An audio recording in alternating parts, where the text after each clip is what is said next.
Pourquoi je suis devenu un évangéliste? Une nuit, dans l'année 1972, et dans un camp militaire,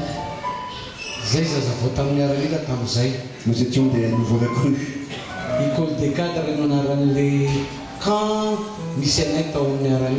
Le camp s'appelait École de cadre où nous étions.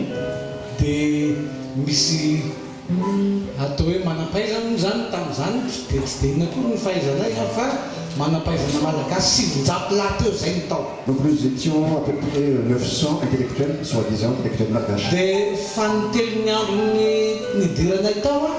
Le troisième jour de notre arrivée,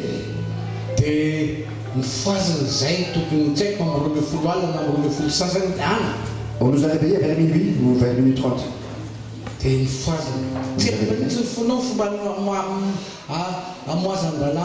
nous a réveillés d'une manière brutale.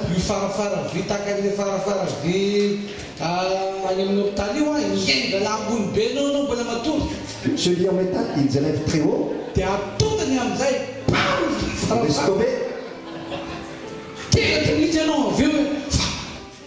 Alors c'est comme l'éclair dans le cœur. On dit qu'est-ce qu'il y a? Dès que tu réveilles, on nous a dit, vous êtes déjà dans l'armée?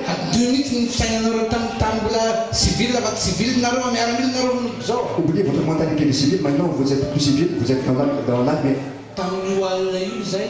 C'était cette série-là.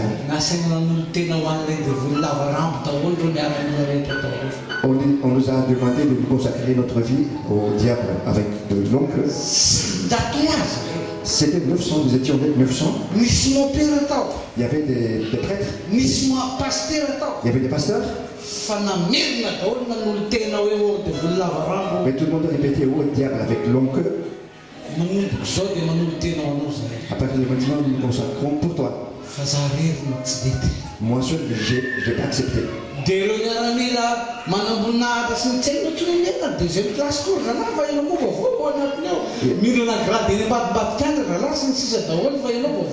on ne sait plus si c'était des officiers, des gens qui nous...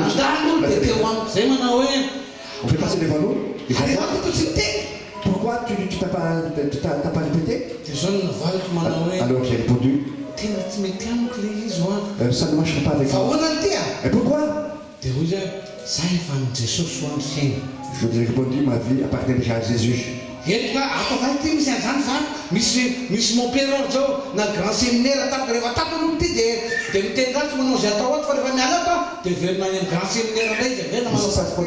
sais parce qu'ici, même des prêtres qui sont issus de grands séminaires, quand ici on va parler des corbeaux, après quand tu sors, tu fais ce que tu veux. Je l'ai encore répété, c'est pas comme ça les Jésuites à qui j'ai déjà consacré ma vie, ça marche pas pour moi. On m'a bousculé, on m'a méprisé.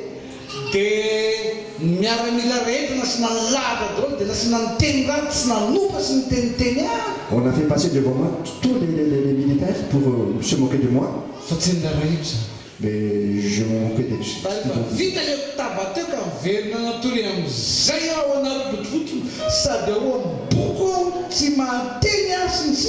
Mais après cela, je me suis caché sous ma couverture. Voici ce qui est arrivé en moi. Oh Jésus. Il y a 900 jeunes malgaches ici aujourd'hui.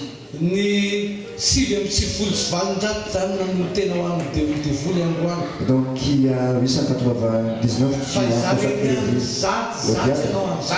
Mais moi je suis à toi, Jésus. Oh Dieu, si j'arrive à terminer mon service qui durait 18 mois en ce moment-là,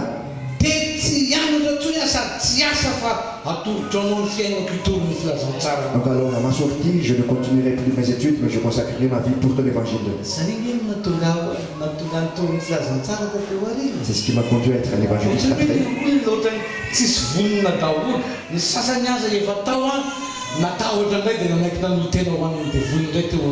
Eh bien, il y a des gens qui sont déjà dedans. J'ai consacré le vie. Et moi je me suis dit, Jésus, je termine mon service, je vais prendre mes services, mes études, mais je vais partir pour annoncer ta bonne nouvelle. Et tu vois après le service militaire, je suis tout de suite convaincu de me consacrer pour être à plein temps à Jésus. Donc en tant que plein temps, donc pour Jésus, voilà ce que j'ai pensé, mon plan. Donc je veux prêcher l'évangile à chaque personne que je rencontre. Mais je ne sais pas comment faire.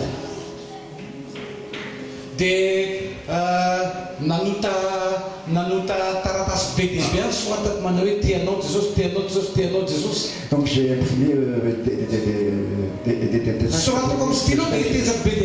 donc j'ai pris au stylo à la main et j'ai découpé.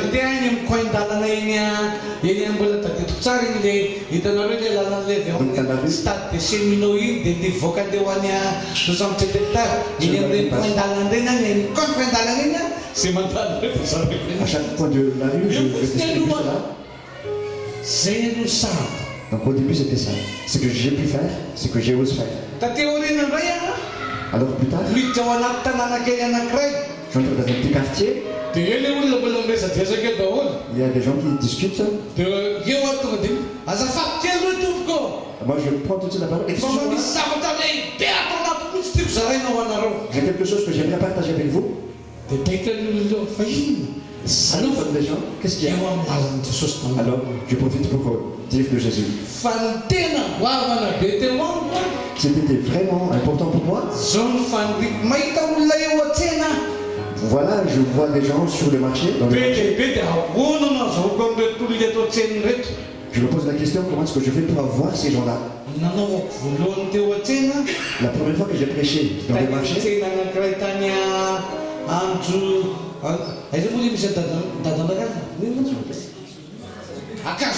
la première fois c'était dans le marché d'un Casbé.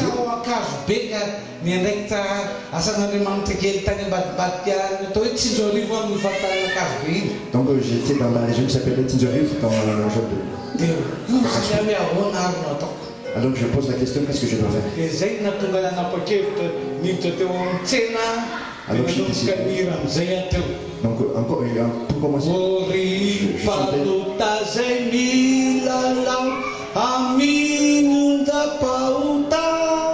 Ces pêcheurs qui jouent avec les vagues des péchés. Tout le monde était étonné en me regardant. Et j'explique. Il y a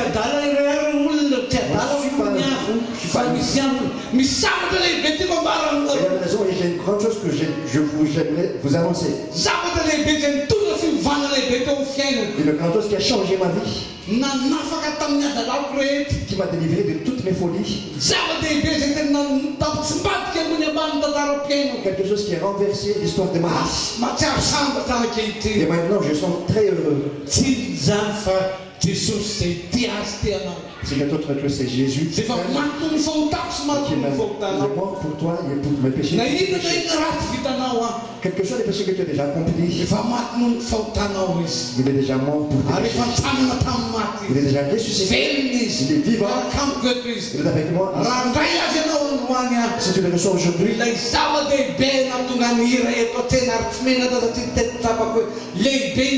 la grande chose qui m'a fait chanter ici en plein marché, tu peux ressentir aussi ce salut de Dieu. Mes amis, voilà comment j'ai commencé. Quelques temps après cela, c'était dans une cellule de prière qui s'appelle cellule de la Catfoot.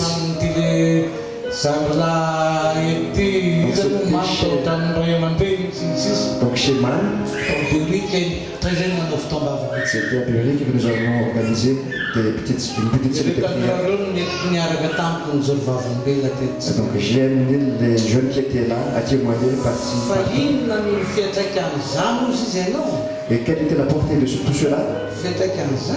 La conséquence de tout cela?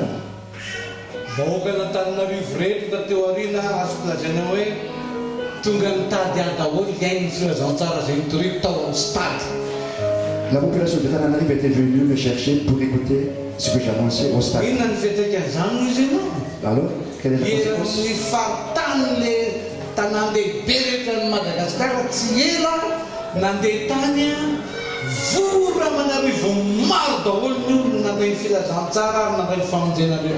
Dans une province de Madagascar que j'ai visitée, il y a toujours des foules qui s'assemblent pour écouter la parole de Dieu.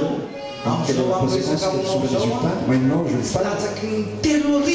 Pas moins de 3000.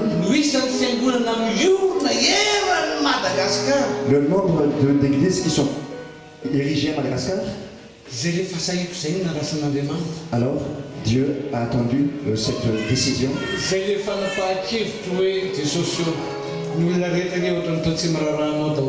Alors, c'est une décision que j'ai prise. Oh Jésus, les autres ne sont pas emballés, mais moi, je dis, j'étais quand même, j'étais un peu basse. J'avais ma personnalité. Mais je me suis dit à Jésus, cela ne compte pas, mais même si les gens disent que je suis ton témoin, je vais chanter pour toi. Je remercie le Seigneur. Tu vois ces grands pasteurs évangéliques de Madagascar? Ce sont tous des fils spirituels.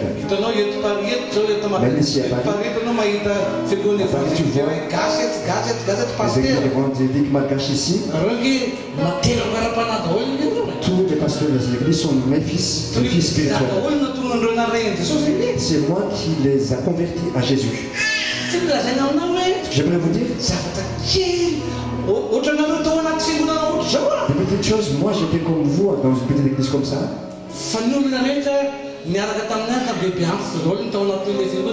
La plupart des gens, c'était des gens assez âgés. Même ceux-là, oh Jésus, les jeunes ne veulent pas que je mais je te remercie parce que tu m'as sauvé dans ma jeunesse. Oh Jésus, si tu as besoin de moi, je suis prêt. Utilise-moi. Je suis prêt, Jésus, si tu veux m'utiliser. Je voudrais te dire maintenant, ici en France, là maintenant, je sens que le Seigneur a besoin de candidats, des gens qui n'ont pas honte de lui, des gens qui sont prêts à témoigner, qui n'ont pas peur, qui n'ont pas honte, qui n'exercent pas tout le temps.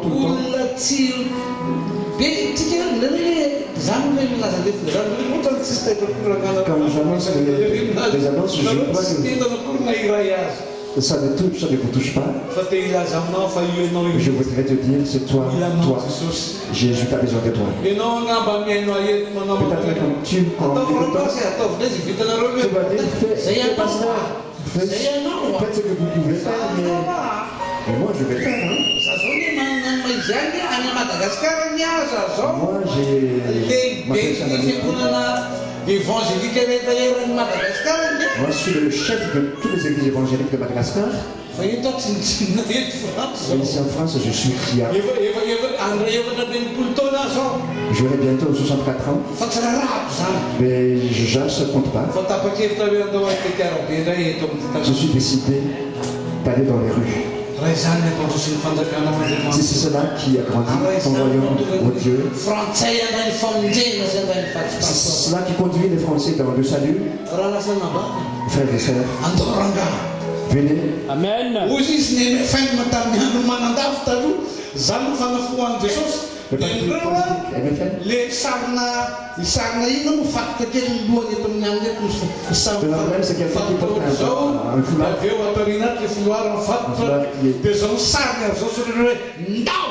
Donc l'image dit, viens, on y va.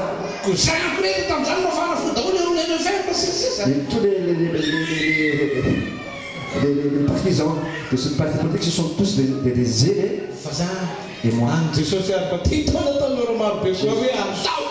je m'appartiens à Jésus et j'aimerais inviter tous les jeunes et je dirais, viens, frères et sœurs, Venez.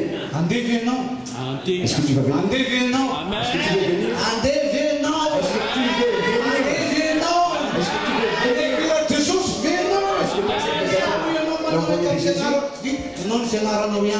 Peut-être tu dis que alors tu dis pour toi c'est toujours mais quand est-ce que tu cherches à Jésus? Donc une petite semaine que Jésus te donne. Tu vas la semaine? Est-ce que tu veux venir? Est-ce que tu veux venir aux jeunes?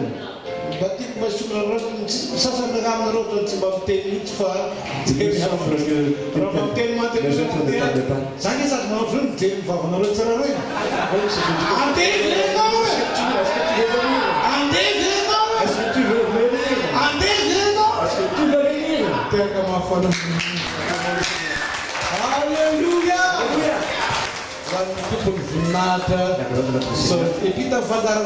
Nous allons continuer notre programme.